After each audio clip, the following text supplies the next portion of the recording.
Good afternoon. You are taking a live look at the Molino 3 fire burning on Mount Lemmon right now. That fire jumped in size overnight and has now burned more than 1,000 acres. There is 0% containment right now, and that fire, as you can see, is burning in rough and rugged terrain.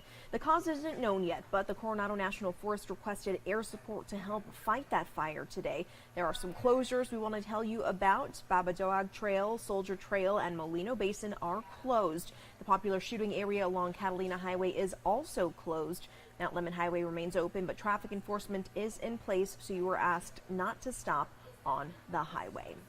Good afternoon, everyone. Thank you for joining us for this 13 Plus FastCast. I'm Mary Coleman. We want to bring in Allie Potter. Allie, especially with that fire burning, I know the conditions don't seem to be the best recipe for what's to come. Exactly. Obviously, the heat, we have dry conditions, like you just talked about, rugged terrain over there, so it's not the best. The good news, though, the windy conditions, not so bad, really. Good. So that's some good news, though.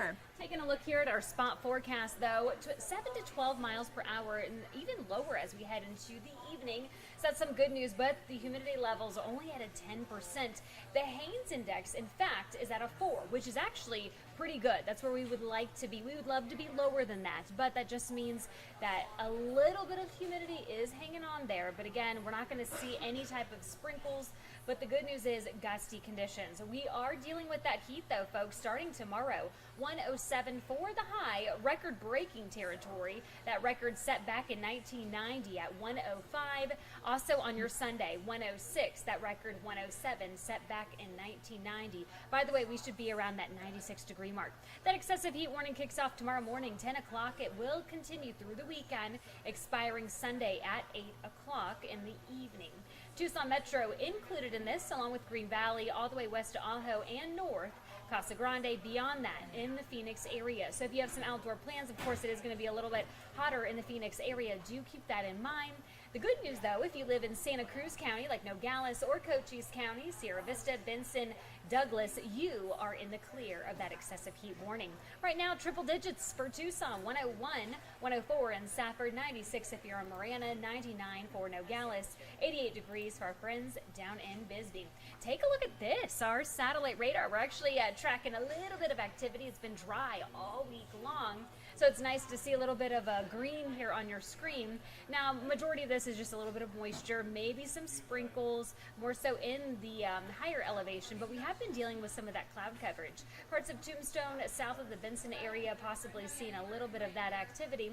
Parts of Santa Rosa, Sells, you actually saw some a little earlier. A little of that is actually hanging out with us here in Marana. So those triple digits will continue, obviously, through the weekend. Unfortunately, no rain in the forecast as we do head into that weekend.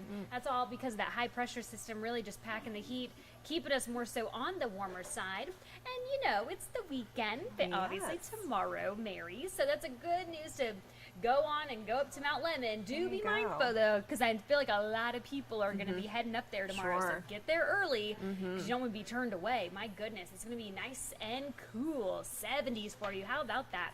76 degrees for our Saturday, 75 if you're in Sunday.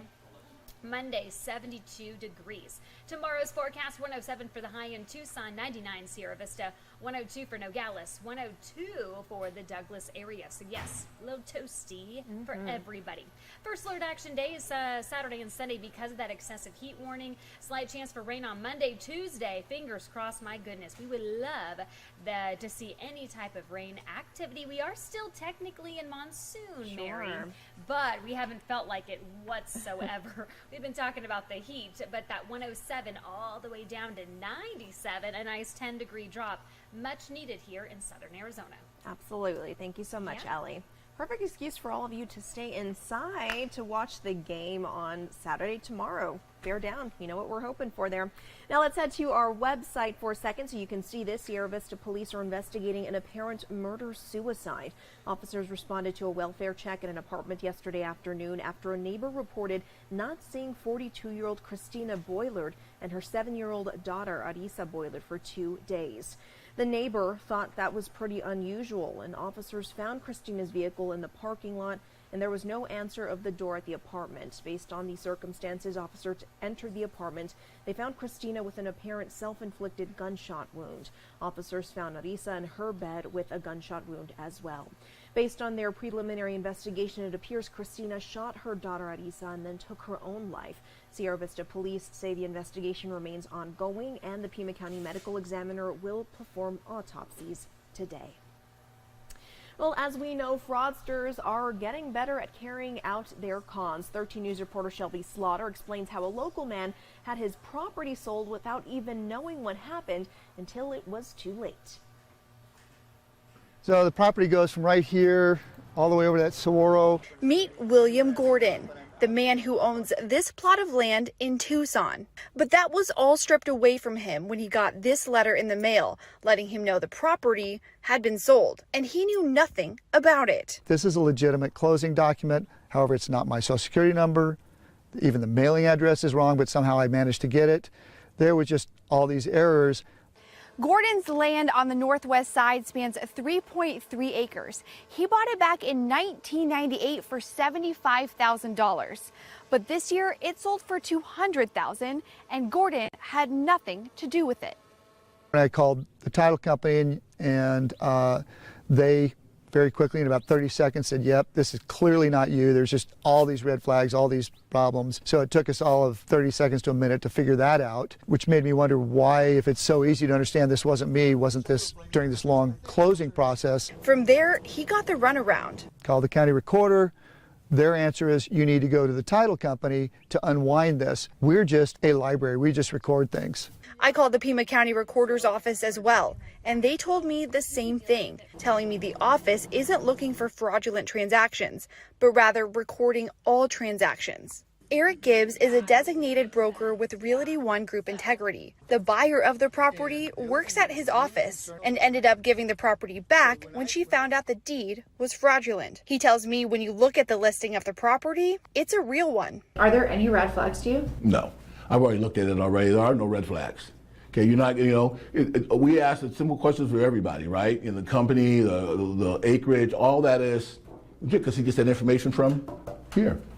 He says this sale was made possible most likely because of a fake ID with Gordon's name and address. The two things that we kind of know would be the ID, because we use the title company uses the ID because they do a notary. However that person did, signed, he had a picture of him with his name, with a picture him next to that name. And you're not going to know because you don't know what William looks like. When I called the listing agent who represented this mystery seller, he told me there was pending litigation with the sale and he couldn't comment further. The people that are committing the fraud have gotten better at doing it. The person who committed the fraud, they were really good at what they did.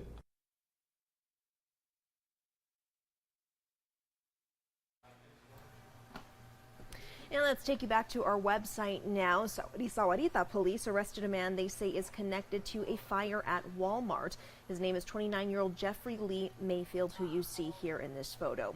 He was booked to the Pima County Jail and faces charges of arson and endangerment. Sahuarita police responded to the fire along with Green Valley Fire District last night at the Walmart at 18680 South Nogales Highway. The store was open at the time and was filled with smoke by the time crews arrived. Police say the store was evacuated and firefighters found the starting point of the fire in a paper products aisle. And Ukraine is getting creative as it tries to outsmart Russia on the ongoing war. Melissa Bell explains how decoys are helping protect Ukrainian forces from Russia's fire. An Iranian-made Shahed drone launched by Russian forces heads towards a Ukrainian air defense system. A miss quickly celebrated by Ukrainian soldiers.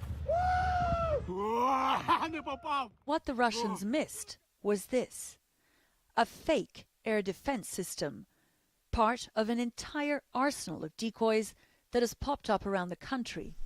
Fake weapons that are as cheap to make as they are useful to deploy. An American towed howitzer costs anywhere between $2 to $4 million. This one cost just $1,000 to make. It's essentially made up of drain pipes. But the point is, each time one of these is hit, it is a real one that is spared, and it's cost the Russians time, energy, and money to hit it. The challenge for this steelworks company that had nothing to do with arms making at all, updating their designs to keep up with the ever more sophisticated weapons arriving in Ukraine. Despite them, the fighting along the Eastern Front has been tough, Ukrainian officials acknowledge.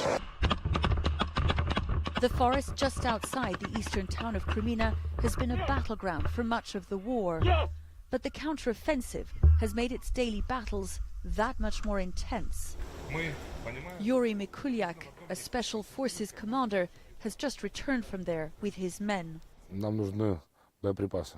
И без вот этих всех высокоточных ракет, боеприпасов, дальнобойной артиллерии, дальнобойных боеприпасов, без этого всего мы не можем воевать эффективно. Behind Mikulyak, one of the Russian tanks his unit took in Irpin early in the war. He says the lack of ammunition has been chronic in this war. Ukraine, he explains, has had to use creativity as it holds the lines.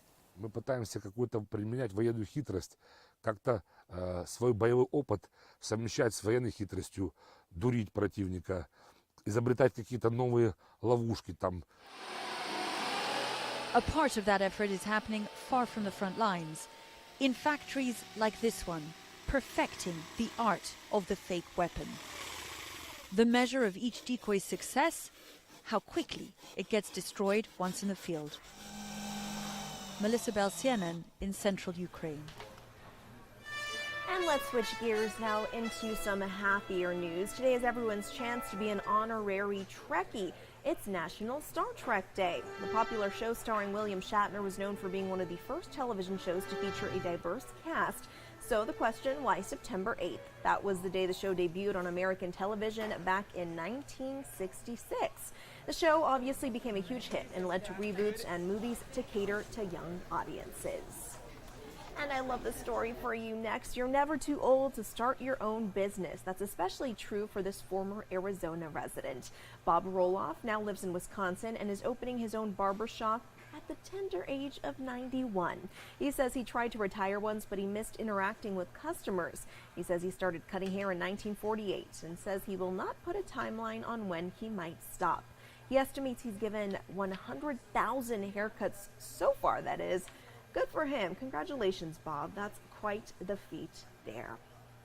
And before we go, we want to leave you with one last look outside of Mount Lemmon near the Molino 3 fire. You can still see lots of smoke out there filling the air. As we've told you, the fire so far has burned 1,000 acres and there was no containment as of now. Our JD Wallace will have live reports starting at 3 on 13 News. We hope you join us there, and we also hope you will join us here at 7:30 for another FastCast. Have a great afternoon.